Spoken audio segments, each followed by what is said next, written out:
Well, hello there. I'm Kim Berry, editor of Food and Drink Business. Welcome to our weekly news roundup.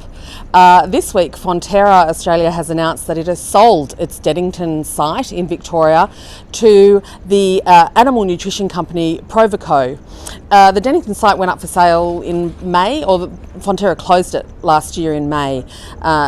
Andrew Patterson, who's the MD of ProviCo, said that they'd actually been looking for a facility or a site for some time to expand their business.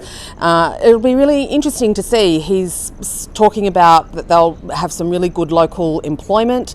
The company's really focused on a circular economy, and the products that they develop are of premium grade for infant animals, and they've got a big export market as well. So that's some great regional news for Victoria.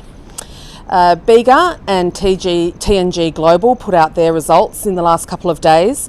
Bega's revenue was up, and its core brands were really what was driving that. TNG Global had a bit of a mixed bag and a bit of a tough year, as did so many who work in that produce space. But the CEO was sort of hopeful and positive in terms of developments that they've made this year with their premium apple brands, and also the acquisition that they made of Freshmax in New Zealand to look to really solidify and grow their New Zealand base. There was big news this week coming out of Canberra with the Plastics Summit. Visit our sister title PKN Packaging News this week for all the details across the board there. But there were a number of big companies making some announcements, including Nestle with a soft plastics initiative. So that'll be really great to see how that pans out.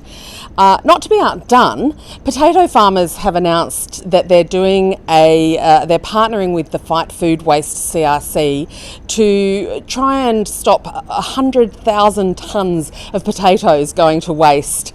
Now, on that note, the waste specialist with the CRC, Mark Barthel, is the first speaker in Yume's webinar series that we mentioned last week. Their series is called From Trash to Treasure, and it kicks off on the 13th of March. So head to our site and just have a look for Yume, and you'll find details about the webinar series there.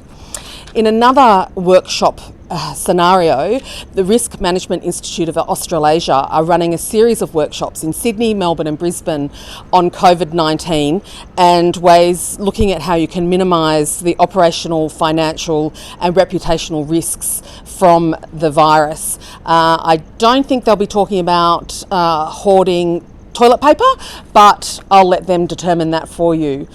For all of these stories and all the other news that's happening in the sector, head to the website www.foodanddrinkbusiness.com.au, and don't forget to sign up for our newsletters to keep you up to date.